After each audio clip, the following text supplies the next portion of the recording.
Welcome back to SD bio. কেন্দ্র সরকারের 8th pay কমিশনের কমিটি যখন কলকাতা একটি গুরুত্বপূর্ণ মিটিংয়ে ব্যস্ত, 9th এবং 10th জুলাই মিটিং চলছে, ঠিক সেই সময় গভর্নমেন্ট অফ ওয়েস্ট বেঙ্গলের পক্ষ থেকে 7th পে কমিশনের প্রপোজাল নিয়ে কিন্তু একটা কর্মী সংগঠনকে বা একটা ডিপার্টমেন্টকে একটা নোটিফিকেশান জারি করলো। অর্থাৎ 7th পে কমিশনের কাজ যে শুরু হলো, এই নোটিফিকেশান ধরে বোঝা যায় কী রয়েছে এই নোটিফিকেশানে, সেটা জানবো। তার থেকে সবচেয়ে গুরুত্বপূর্ণ আমার কাছে যেটা মনে হয়েছে, এই যে 9th এবং 10th জুলাই যে মিটিং হলো, সেখানে 8th পে কমিশনের বিচারপতি রঞ্জনা প্রকাশ দেশাইয়ের নেতৃত্বে সেখানে ফিটমেন্ট ফ্যাক্টরের যে কথা উঠে এলো, সেটা কিন্তু শুধু পশ্চিমবঙ্গে নয়, সারা ভারতবর্ষের সমস্ত ইংরেজি এবং হিন্দি সংবাদ মাধ্যমের নিউজগুলোতে একটা হেডলাইন হয়ে এসছে এবং খুব চর্চা চলছে। কারণ সবচাইতে বেশি ফিটমেন্ট ফ্যাক্টরের কথা সাজেস্ট করা হয়েছে কলকাতা ইউনিয়ন থেকে বা কলকাতায় মিটিংয়ের বিভিন্ন কর্মচারী সংগঠন থেকে। এর আগে ভুবনেশ্বরে হয়েছে, দিল্লি, লখনৌতে হয়েছে, লাদাখ, আরও কয়েকটা বাকি আছে। 31 জুলাইয়ের মধ্যে এই কমিশন সমস্ত মিটিং শেষ করবে এবং কেন্দ্র সরকারকে জমা দেবে। তো কি উঠে এলো কলকাতার মিটিংয়ে, কি ফিটমেন্ট ফ্যাক্টর, যেটা নিয়ে সারা ভারতবর্ষে চর্চার বিষয় হয়ে দাঁড়িয়েছে। সেখানে বিভিন্ন বিষয় নিয়ে আলোচনা হয়েছে বা সাজেস্ট করা হয়েছে। হায়ার ফিটমেন্ট ফ্যাক্টর এবং মিনিমাম পে নিয়ে যে কথাটা উঠেছে, তার সঙ্গে HRA city wise, x category, y category, z category city wise HRA বাড়ানোর কথা বলা হয়েছে। সেই কিভাবে সেটাও বাড়ছে সে বিষয়টাও বলবো। তার সাথে পেনশন নিয়ে আলোচনা হয়েছে, প্যাটার্নিটি লিভকে বাড়ানোর কথা বলা হয়েছে, ট্যাক্স এবং পার্কস নিয়ে আলোচনা হয়েছে, অ্যানুয়াল ইনক্রিমেন্ট 3% থেকে বাড়িয়ে 6% করার দাবি জানানো হয়েছে এবং গ্রুপ সি গ্রুপ ডিরা সবচেয়ে বেশি ডিপ্রাইভ হচ্ছে বলে সাজেস্ট করা হয়েছে, তাদের স্যালারি কিভাবে ইনক্রিমেন্ট হবে, এই নিয়ে সমস্ত সংবাদ মাধ্যমের যে খবর, সমস্ত কিছু আপনাদের সামনে পরপর তুলে ধরবো। তাই ভিডিওটা শেষ পর্যন্ত দেখুন। ভালো লাগলে লাইক করে অবশ্যই বন্ধুদের শেয়ার করে দেবেন, চ্যানেলে নতুন হলে চ্যানেলটা সাবস্ক্রাইব করে নেবেন। দেখুন, এই যে মিটিংটা হলো, আগে আমরা নোটিশটা দেখে নিই। নোটিশে কি বলা হয়েছে দেখো। এই যখন পে কমিশন শুরু হয় তখন এটা একটা দপ্তরের নোটিশ, এক দপ্তর থেকে আরেকটা দপ্তর হয়েছে, এটা কোনো পাবলিক নোটিশ নয়, কিন্তু সেই নোটিশটা পাবলিক ডোমাইনে চলে এসছে। গভর্নমেন্ট অফ ওয়েস্ট বেঙ্গল যেটাও পাঠিয়েছে, water resource and development department, যেটা খাদ্য ভবনে রয়েছে, deputy secretary government of West Bengal. Subject কি রয়েছে না, সাবজেক্ট রয়েছে submission of proposal to the next pay commission as per the finance department observation. এখানে এই নোটিশের মধ্যে সাইন রয়েছে, সিগনেচার রয়েছে ডেপুটি সেক্রেটারির এবং একটা সিলও রয়েছে। তো অর্থাৎ ফাইন্যান্স ডিপার্টমেন্ট থেকে যে ডেপুটি সেক্রেটারি যিনি পাঠাচ্ছেন, বিভিন্ন দপ্তরের কাছে এক এক করে এইবার নোটিফিকেশানগুলো যাবে, তাদের প্রপোজাল পাঠাতে হয় ফিটমেন্ট ফ্যাক্টর বা পে কমিশন লাগু হওয়ার আগে, সেই ব্যাপার। অর্থাৎ পে কমিশন চালু হয়ে গেল।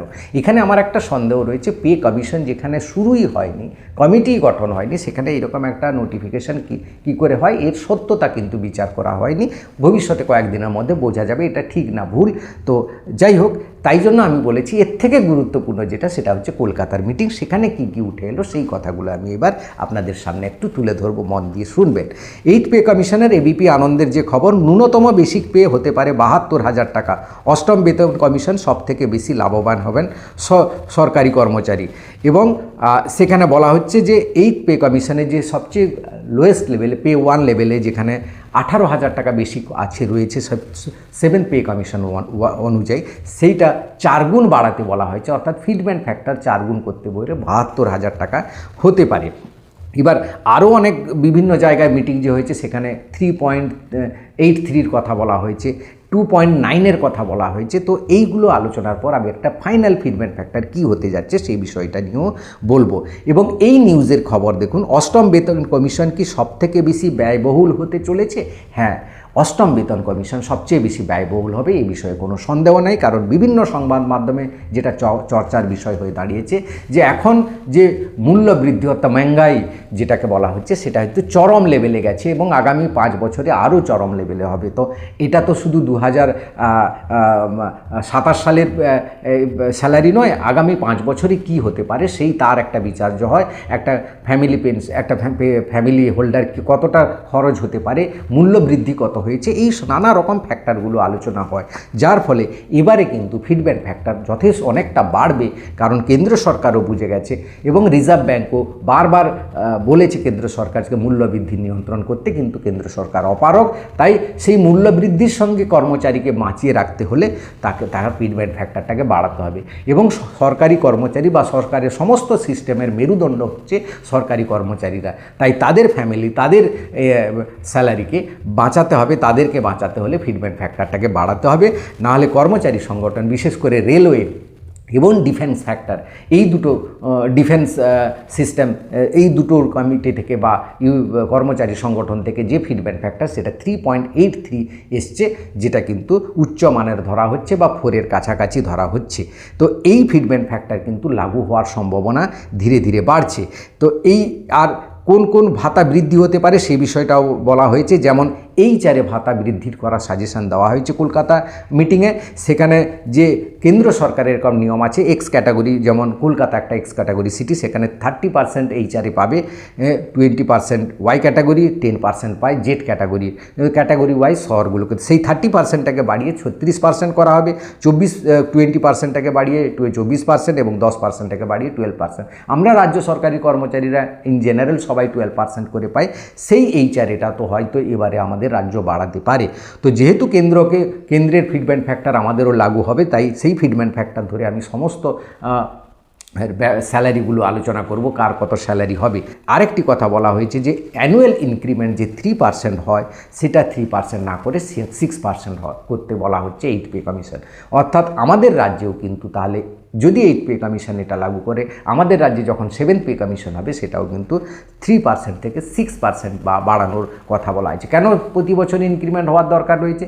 যেহেতু মূল্যবৃদ্ধি প্রতি বছর বাড়ছে, টাকার অবমূল্যায়ন হয়ে যাচ্ছে, কর্মচারীরা তারা সংসার চালাতে পারছে না, তাহলে সেখানে ইনক্রিমেন্টটা না বাড়ালে পরের বছর তারা সেই একই টাকায় কী করে সংসার খরচ হবে, বা খরচটা তাদের সাথে মার্কেটের সাথে কী করে তারা বেঁচে থাকে। এবার আমরা দেখব প্রত্যেকটা পে লেভেল অনুযায়ী, সে group C, group D, staff nurse সমস্ত সবার কিন্তু পে কমিশন, নতুন পে কমিশনে ফিডব্যাক ফ্যাক্টর কত লাগু হতে যাচ্ছে এবং স্যালারি কতটা বাড়ছে, তার একটা ছোট্ট করে হিসাবটা দেখে নিই। 7 পে কমিশন অনুযায়ী আমার মনে হচ্ছে এই 3.83 এবং 4, এইটা অতিরিক্ত মনে হলেও কিন্তু বড় একটা অ্যামাউন্ট হবে। এবং 2.57 তো হচ্ছে না, তার থেকে বাড়াতে হবে, কারণ মূল্যবৃদ্ধি তার থেকে অনেকটা বেড়ে গেছে। গতবারে 2.57 হয়েছিল, এবারে 2.91 বা 2.9 হওয়ার সম্ভাবনা প্রবল, যেগুলো কলকাতা এবং লখনৌর মিটিংয়ের পর বোঝা যাচ্ছিল বা বিভিন্ন সংবাদ মাধ্যমে যেগুলো আসছে। তো সেখানে গ্রুপ ডি লেভেলের থেকে শুরু করি, যদি তারা পে লেভেল 2তে থাকে, সেখানে বেসিক হবে 17,700 ছিল, বর্তমান আছে, সেটা 2.9 ফিডব্যাক ফ্যাক্টর গুণ হলে তার হবে 51,330 টাকা, তার বেসিক হয়ে যাবে। অর্থাৎ প্রায় 3 গুণ তার স্যালারি বাড়ছে। HR সেখানে আরও বাড়বে 12%, মিনিমাম ধরলাম, এবারে 12% হয়তো HR বাড়াতে পারে, কারণ বিগত বহু বছর ধরে HR বাড়েনি, এবারে হয়তো সেটা 15% হতে পারে। তো আমি ধরলাম 12%, তাহলে 6,159 টাকা, 500 টাকা মেডিকেল অ্যালাউন্স, টোটাল 57,989 টাকা, অর্থাৎ প্রায় 3 গুণ মতো বেড়ে যাচ্ছে টোটাল। 7th পে কমিশন অনুযায়ী গ্রুপ সি পে লেভেল 7-এ থাকে, সেখানে বেসিক তারা এখন পাচ্ছে 22,700 টাকা, সেখানে 2.9 ফিডব্যাক ফ্যাক্টর হলে 65,830 টাকা এবং টোটাল গ্রস স্যালারি 74,229 টাকা হয়ে যাবে। এবার স্টাফ নার্সের ক্ষেত্রে তারাও পে লেভেল 9-এ থাকে, তাদের বেসিক পে এখন বর্তমান রয়েছে 28,900 টাকা, সেখানে 2.9 ফিডব্যাক ফ্যাক্টর হলে 83,810 টাকা, এবং HR সেখানে 10,000 টাকার বেশি হচ্ছে, মেডিকেল অ্যালাউন্স যোগ হয়ে টোটাল হবে 94,367 টাকা, অর্থাৎ প্রায় 1 লাখ টাকার কাছাকাছি, 94,000 টাকা। 7th পে কমিশন অনুযায়ী প্রাইমারি তারা থাকে পে লেভেল 9-এ, তাদের বেসিক এখন বর্তমান সেই একই 28,900 টাকা, 2.9 ফিডব্যাক ফ্যাক্টর গুণ হলে তার সঙ্গে 83,810 টাকা বেসিক হবে। সেই বেসিকের উপর 12% যদি HR হয়, সেটা হয়ে যাবে 10,057 টাকা, মেডিকেল অ্যালাউন্স যোগ হয়ে 94,367 টাকা। এরও প্রায় কাছাকাছি প্রাইমারি টিচাররা 1 লক্ষ টাকা পাবে। আপার প্রাইমারি পে লেভেল 11-এ থাকে, তাদের বেসিক এখন 33,400 টাকা, 2.9 ফিডব্যাক ফ্যাক্টর যোগ হলে 93,960 টাকা হবে, এবং মেডিকেল অ্যালাউন্স HR যোগ হয়ে 1 লাখ টাকা, 1,05,000 টাকা 7th পে কমিশন অনুযায়ী হবে আপার প্রাইমারি টিচারের স্যালারি।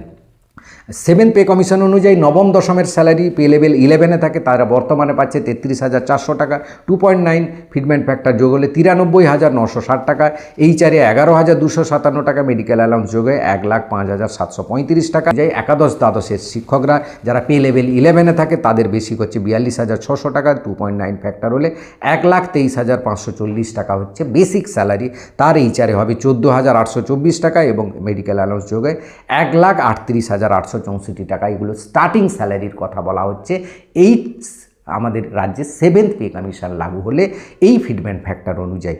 তো এই যে হিসেবটা দিলাম, হয়তো একটু কোথাও ভুল হতে পারে ক্যালকুলেশনের, আপনারা দেখে নেবেন, যে যার পে লেভেল অনুযায়ী হিসেব করে নেবেন। তো এই রকম একটা শোনা যাচ্ছে সারা ভারতবর্ষ থেকে যে সাজেশন আসছে বিভিন্ন সংবাদ মাধ্যমে 2.9 ফিটমেন্ট ফ্যাক্টর হতে যাচ্ছে। তো সেটাই আমাদের রাজ্যে হয়তো লাগু হতে পারে।